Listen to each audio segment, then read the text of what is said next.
우리는 지난주까지 하나님께서 이스라엘 백성들에게 주신 십계명의 각각의 의미들을 살펴보았습니다. 하나님이 계명을 주신 것, 하나님이 율법과 또 법 제도로 그들의 삶을 명령하신 것은 단지 그들의 삶을 제한하고 또 그들로 올무를 맴과 같이 어려운 일을 겪게 하기 위해서 제도와 법률을 허락하신 것일까요? 애초에 하나님께서 그들에게 계명을 주신 것은 그런 제한된 삶을 살아가게 하시기 위해서, 또 하나님의 무거운 짐을 지어서 하나님의 말씀대로 살아가는 삶을 억지스럽게라도 살아가게 하기 위해서 이와 같은 계명을 주신 것이 아닙니다. 하나님께서는 하나님의 백성된 자들에게 10가지의 최소한의 계명을 주셨습니다. 그러면 이 10가지 계명을 가진 자들은 이 계명에 매인바 되지만 실제로 이 계명을 지킴을 통해서 어떤 삶을 살 것을 하나님이 약속하고 계신 걸까요? 세상의 모든 죄악된 것들로부터 세속화된, 그래서 하나님의 말씀으로부터 떠난 모든 삶의 악함과 또 하나님 경외하지 않는 삶으로부터 자유케 하시기 위한 하나님의 최소한의 보호 장치다라고 말할 수 있다는 겁니다. 그러니까 율법은 얽어매기 위한 하나의 올무가 아니라 하나님의 말씀을 가지고 하나님의 뜻을 삶에 새겨놓은 자들이 세상 가운데 하나님의 자녀답게 또 자유스럽게 살아가게 하시기 위한 하나님의 은혜의 방편이었다는 거죠. 더불어 세상에는 일반화된 여러 가지 세속의 논리들이 이미 팽배해져 있었습니다. 애굽에 종살이 했을 때는 사실 거기에 속한 바 되어서 애굽의 법률과 애굽의 제도와 애굽의 문화, 심지어 애굽의 종교의 영향까지 받고 살았기에 그들에게는 스스로가 세상을 어떻게 살아가야 할지에 대한 최소한의 약속조차 존재하지 않았습니다. 왜냐하면 종살이를 하고 있었기 때문에 그렇죠. 그런데 하나님께서 이 제도를 만드신 것은 제도를 통해서 그들로 하여금 하나님의 거룩한 나라가 되게 하시고 하나님의 소유된 백성이 되게 하셨다는 것에 대한 명확한 지표가 됩니다. 그리고 이 하나님께서 주신 제도와 법률을 가지고 어떻게 살라는 걸까요?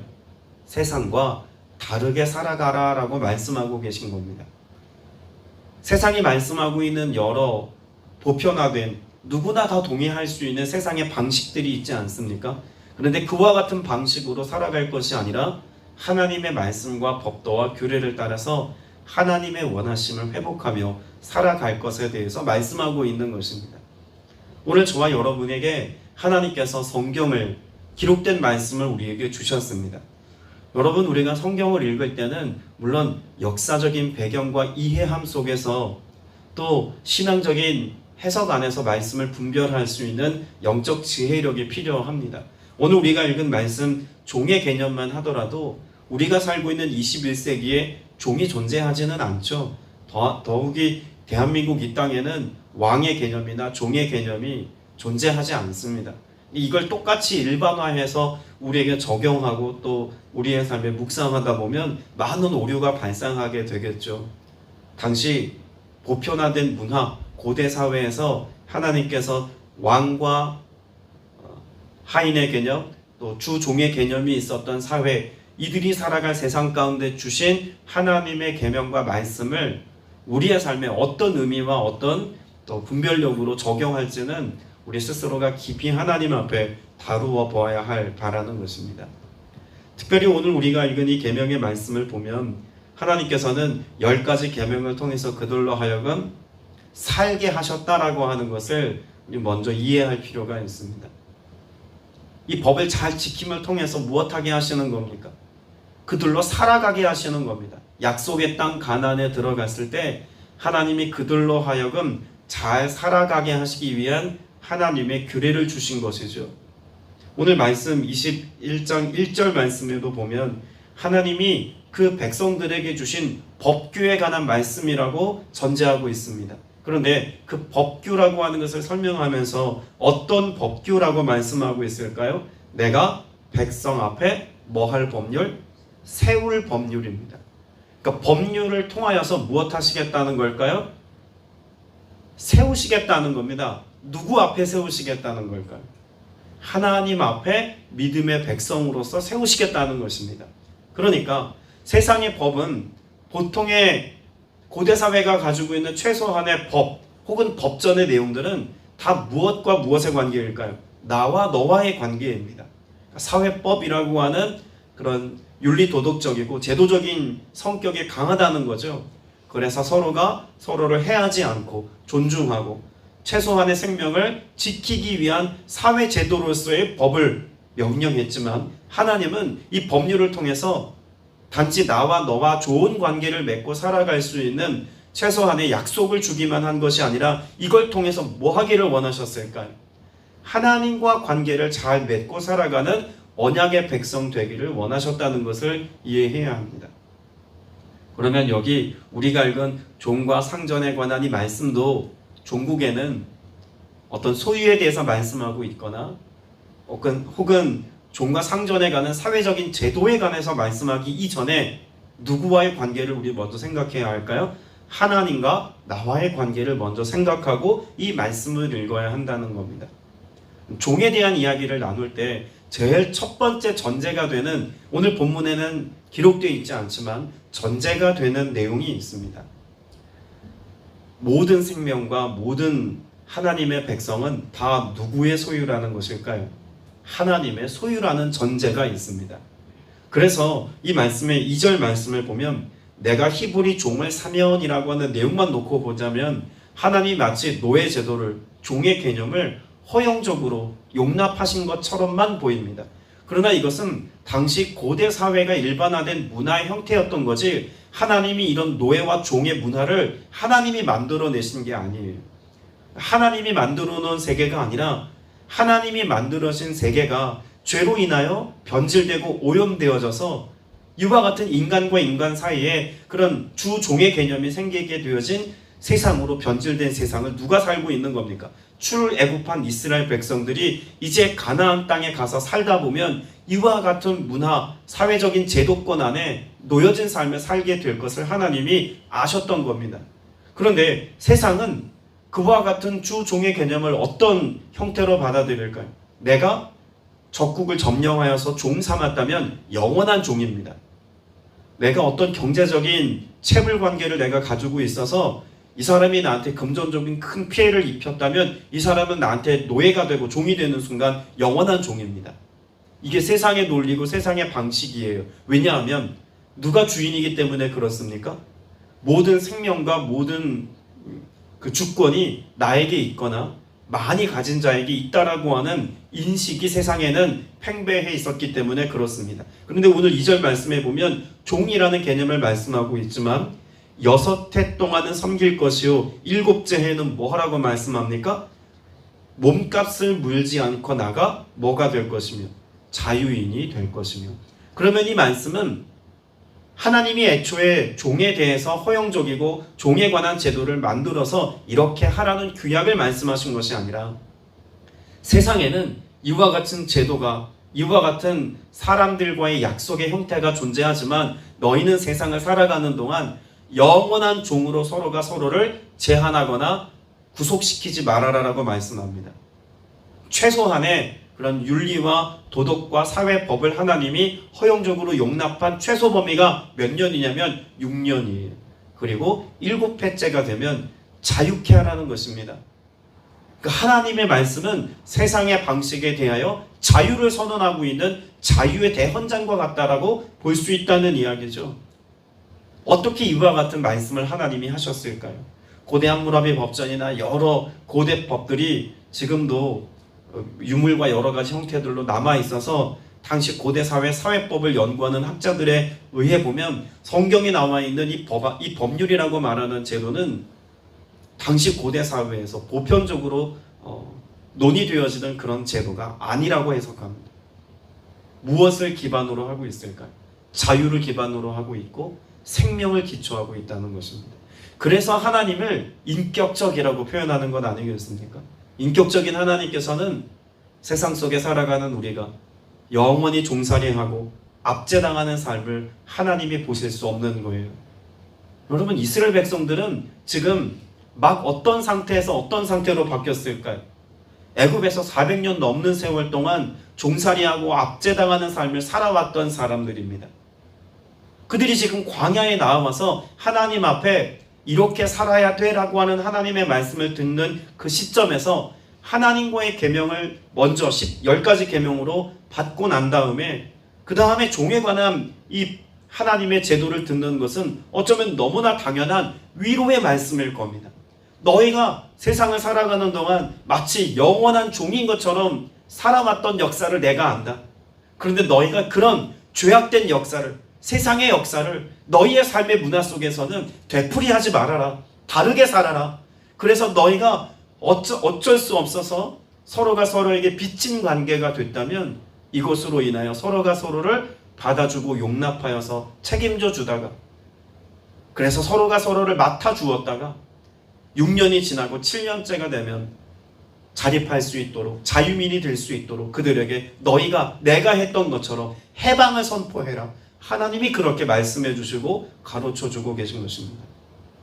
너무나 안타깝게도 우리가 살고 있는 이 시대는 이런 하나님의 창조 원리나 안식의 개념이나 자유의 논리나 해방의 개념을 가지고 살아가는 것이 아니라 끊임없이 서로가 서로를 얽어매려고 합니다. 구속하려고 합니다. 제한하려고 합니다. 압제하려고 합니다.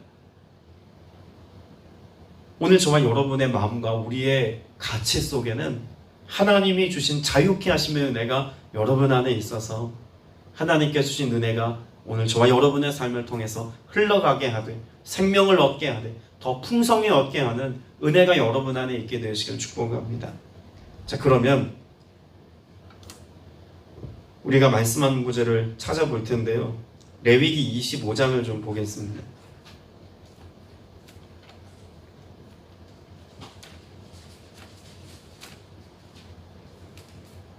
레위기 25장 10절 말씀입니다. 우리가 2절 말씀을 통해서 6년이 지나고 7년째가 되면 자유케 해라라고 하는 말씀이 있는데 레위기 25장 10절에서는 그보다 더 나아간 확대된 자유의 선언을 말씀하고 있습니다.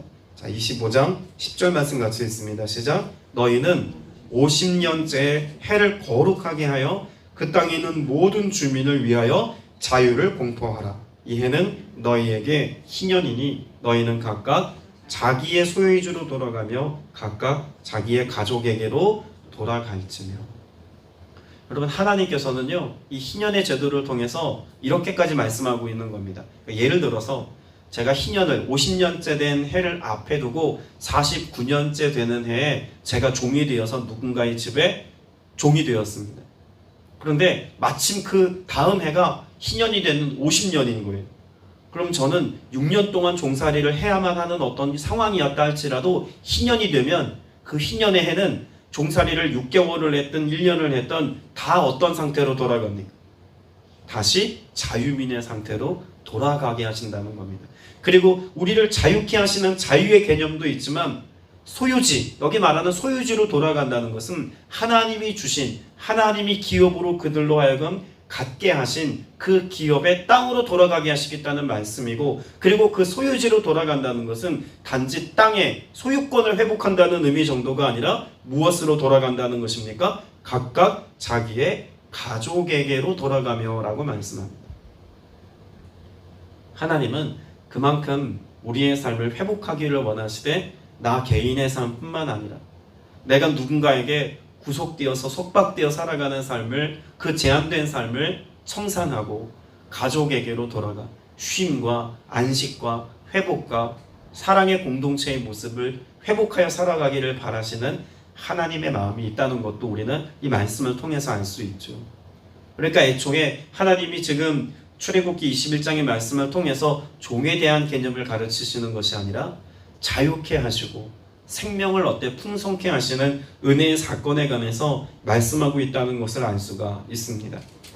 자, 그럼 왜 그러면 이 종에 대해서 하나님이 허용적으로 말씀을 하셨을까?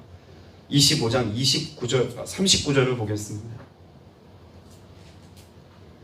레위기 25장 39절 같이 읽습니다. 시작. 너와 함께 있는 내 형제가 가난하게 되어 내게 몸이 팔리거든 너는 그를 종으로 부리지 말고. 여러분 39절 말씀을 잘 보시면 왜 종으로 팔리게 되었는지에 관해서 설명합니다. 왜 종으로 팔렸을까요? 가난하게 되어입니다. 그런데 가난하게 되어서 내가 빚을 갚지 못했다던가 혹은 홀로 살아가지 못해서 가난한 상태에 머물게 되었다면 왜 몸을 파는 것에 관해서 말씀하고 있을까요? 39절에 보면 그를 종으로 부리지 말라고 말씀합니다. 아니 돈이 없어서 내가 가난하게 되어서 종으로 팔렸는데 부리지 말라면 모순되는 말씀 아닙니까? 40절에 보면 품꾼이나 동거인과 같이 함께 있게 하여 희년까지 뭐하게 하라? 섬기게 하라. 여기 섬기게 하라는 개념은 종살이를 하듯 애굽에서 종살이 했던 것처럼 그렇게 명령하고 압제하고 무조건적으로 그렇게 나를 위해서 헌신하도록 강요하는 그런 컨디션이 아닙니다. 가난한 자들, 스스로의 삶을 책임질 수 없을 만큼 가난하게 되고 가족들을 부양할 수 없는 상태가 되었다면 경제적으로 넉넉한 이가 그를 종으로 삼아 마치 품꾼과 가족처럼 여겨서 그 가정에서 맡아주는 개념입니다. 그래서 가족처럼 대우하다가 희년이 되어지면 돌려보내는 거예요. 내가 담당해 주었다가 돌려보내는 개념이지, 돈을 갚지 못했거나 가난한 사람들을 내가 내 집에 끌어다 들여서 압제하고 내 맘대로 부려먹다가 죽어도 나몰라 하라는 어떤 그런 제도에 관한 말씀이 아니라는 겁니다. 정반대의 개념이에요. 부유한 이가 가난한 이들을 내 삶의 집으로 데리고 와서 싹쓸 주고 일하는 품꾼과 같이 내가 품고 데리고 있다가 희년이 되면 가정으로 집으로 돌려보내는 개념을 말씀하고 있는 겁니다. 그러니 지금 우리가 출애굽기 21장의 말씀을 마치 종과 노예 뭐 이런 개념으로만 생각을 하면 이런 악법을 왜 하나님이 허용하셨을까라고만 생각할 수 있다는 이야기죠. 그러나 성경 전체의 맥락에서 이해하자면 하나님이 히브리 종의 개념을 말씀하신 것은 뭐 하기 위하심일까요? 가난한 이들을 보호하시고 그들로 생명을 얻게 하시고 진정 그들로 이 땅 가운데서 자유인으로 살아가게 하시기 위한 하나님의 돌봄의 방식이었다라고까지 말할 수 있다는 이야기입니다. 원래 인간의 악함은 어떻습니까? 이기적이죠. 내 소유물이라면 내 맘대로 하고 싶고 또 내가 많이 가졌다고 생각하면 기득권자로서의 그런 우리가 흔히 말하는 갑질이라고 하는 것을 그냥 당연스럽게 여기며 살아가는 것이 역사 속에서 증명이 되었습니다. 오늘날의 시대적인 사조가 아니라 역사가 그것을 이야기해 줍니다. 근데 하나님은 우리로 하여금 어떻게 살라고 말씀합니까? 다름으로 살아가라고 말씀합니다. 자유를 선포하고 해방을 주고 생명을 얻되 풍성히 얻게 하고 가난한 이들을 내가 품고 맡아주고, 그래서 누군가의 삶의 결핍의 문제를 나몰라라 하는 삶이 아니라 함께 지체가 되고 공동체를 이루어서 함께 하나님의 나라를 이루어가는 그런 거룩한 백성이 되라고 말씀하고 있는 것입니다. 이와 같은 이 하나님의 제도, 히브리 종에 대한 개념에 있어서 우리가 생각할 것은요, 이 모든 생명과 소유가 누구의 것이라고 하는 전제가 있을까요? 하나님의 것이다라는 전제가 있습니다. 왜 영원한 종이 되지 못하도록 했냐면, 사람이 사람을 영원히 나의 종으로 삼을 수 없는 이유는 모든 사람과 그 사람의 생명이, 그 소유가 하나님께 있기 때문이라는 전제가 있는 거예요. 그래서 시편 82편 8절에도 말씀하고 있죠. 하나님이 일어나사 세상을 심판하소서, 모든 나라가 주님의 소유이기 때문입니다 라고 노래합니다. 여러분, 누군가를 내가 영원히 소유할 수 없어요. 혹은 그게 사람이 대상이 아니라 재물이라 할지라도, 심지어 나의 생명까지라도 내가 영원의 삶을 내가 붙들고 살 수 있는 게 아닙니다. 인간은 유한합니다. 영원하신 하나님, 창조주 하나님, 모든 것의 주권자 되신 하나님 앞에 인간은 제한적이고 또 연약할 수밖에 없는 존재인 거죠. 그 하나님 앞에 살아가는 우리의 삶의 태도, 나는 하나님의 소유입니다. 내 재물과 내 건강과 내 모든 시간과 내 모든 환경이 하나님의 소유입니다. 여러분, 이것은 내가 무언가 가지고 있는 것을 다 꺼내어서 하나님 앞에 바쳐야 한다라고 하는 어떤 제의적인 개념만 있는 게 아니에요. 하나님 앞에 나를 맡김의 개념이라고 생각해야 됩니다. 마치 이 종의 개념도 가난하여서 더 이상 스스로의 삶을 책임질 수 없을 때 부유한 이의 삶에 하나님이 맡아주라고 말씀하신 것처럼 내 삶이 나의 힘과 능력으로 오늘을 살아갈 수 없을 때 창조주요 주권자요 모든 것의 소유권을 갖고 계신 하나님께 나를 맡길 때 누가 나를 책임져 주신다는 것입니까? 하나님이 우리의 인생을 책임져 주시고 돌보신다는 이 전제가 있을 때 이 말씀을 이해할 수 있다는 이야기입니다. 오늘 말씀에 보면 또 한 가지 내용을 우리가 살펴볼 것이 있죠. 영원한 종이 되기로 서약한 그런 내용입니다. 5절 말씀에 보면 6절까지 볼 텐데요. 만일 종이 분명히 말하기를 내가 상전과 내 처자를 사랑하니 나가서 자유인이 되지 않겠노라고 하면 상전이 그를 데리고 재판장에게로 갈 것이요 또 그를 문이나 문설주 앞으로 데리고 가서 그것에다가 송곳으로 그 귀를 뚫을 것이라. 그는 종신토록 그 상전을 섬기리라 라고 말합니다. 두 가지 경우의 수를 말씀하고 있죠. 내가 홀로 누군가에게 종살이를 했다면 그러면 안식년이 되었을 때 자유민으로 홀로 나올 것이고 내가 가족과 함께 종살이를 하였다면 그 가족된 자들과 함께 자유민이 될 것을 말씀합니다. 그런데 만일 내가 혼자 어떤 주인에게 속한 삶을 살고 있다가 그 주인에게 속해 있는 여인과 결혼을 해서 그래서 종살이하고 있는 동안 가정을 꾸렸다면 여러분 이 사람은 나올 때 그 여인과 그 여인으로부터 낳은 자녀를 데리고 나올 수가 없었습니다. 정말 사랑한다면 내게 종살이하는 동안 함께 살게 했던 그 여인과 내 자녀들 정말 사랑한다면 뭐 해야 한다고 말합니까? 그 주인에게 종신토록 종이 되겠다라고 하는 서약을 해야만 합니다. 귀를 뚫었죠. 여러분 귀를 뚫는 것은 고대 사회에서 지금처럼 귀걸이하는 것과는 전혀 다른 차원의 것입니다.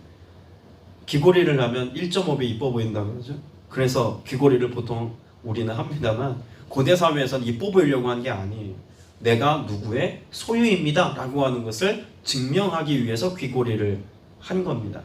그럼 왜 이와 같은 종신토록의 노예 계약을 불합리한 것처럼 보이는 이 계약을 하는 걸까요?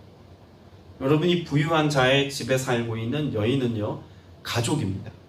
종이라고는 하지만 그 가정 내에서 지금 함께 살아가고 있는 영원한 종이라면 종신토록 살고 있는 여종이라면 이 종은 그 주인된 자에게 가족과 같은 존재입니다.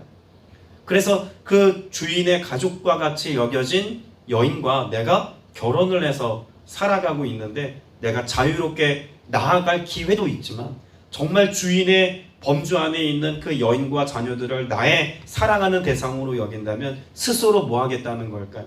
스스로 매이겠다는 겁니다. 단지 매이겠다고 하는 게 내가 힘들고 고되어도 내가 종살이를 버텨내겠습니다. 이런 의미가 아니에요. 내가 이 가정에 가족의 일환으로 들어가 함께 살겠습니다의 의미입니다. 역할이 종과 같이 주인을 섬기는 역할이기는 하지만 우리가 상상하는 그런 아프리카 흑인들 노예 제도 가운데 박해받는 그런 모습으로서의 종이 아니라 여기서 말하는 종은 아들의 신분과 같이 여겨지는 가족의 개념으로서의 종임을 우리는 알아야 합니다. 가족이 되겠다는 거죠. 여러분 이것이 신약 성경에서는 어떤 의미로 이해가 될까요? 우린 세상에 종된 자로서 살아가는 삶의 모양새가 있었습니다. 세상에 속하였고 그래서 죄 가운데 거하는 삶을 살아가는 그런 진통 아래 우리는 살아가는 인생들이었습니다. 그런데 우리의 삶이 스스로 그와 같은 세상을 살아갈 능력을 상실하거나 어려움과 위기 가운데 놓여질 때도 있으며 비단 그것이 생활과 환경의 영역이 아니라 죄의 문제에 대해서 내 힘으로 이 죄의 문제를 해결할 수 없다는 그런 믿음의 차원에서 하나님 앞에 나아갔을 때 우리는 어떤 은혜를 누릴 수 있을까요? 내가 주님의 자녀가 되기를, 내가 주님께 속한 자 되어 죄로부터 자유케 되기를 소망한다면 마치 귀를 뚫는 것처럼 우리의 삶에 하나님의 자녀가 되는 권세를 우리에게 허락해 주시고 영원한 하나님의 통치와 다스림 가운데 그 보호하심 속에 살아갈 수 있는 은혜를 우리에게 허락하셨다라고도 성경은 복음을 설명하면서 말씀하고 있습니다. 오늘 저와 여러분이 이 하루를 살아가는 동안 세상의 종노릇하며 살아가는 세상의 논리와 세상의 방식이 그렇게 살아가는 삶이 아니라 하나님의 말씀을 쫓아 하나님의 보호하심과 하나님께서 우리에게 준 풍성한 생명력을 가지고 온전한 자유케 된 그 자유함을 가지고 주님의 이름을 영화롭게 하는 복된 하나님의 자녀가 되어서 그 어떤 날보다 기쁨과 감사와 즐거움의 노래가 충만한 은혜의 날 되시기를 주님의 이름으로 축복합니다. 기도드리겠습니다. 은혜가 풍성하신 아버지 하나님, 오늘을 살아가는 동안 주님의 것으로 만족할 수 있으며 주님으로 인하여 기뻐하고 만족할 수 있는 우리가 되기를 간절히 소망합니다. 주님이 우리의 삶의 주권자이시며 왕이시며 통치자이심을 고백하고 선포하오니 주님의 보호하심과 다스림 속에서 영원한 통치와 다스림의 평안함을 누릴 수 있는 모두가 되게 하여 주시옵소서.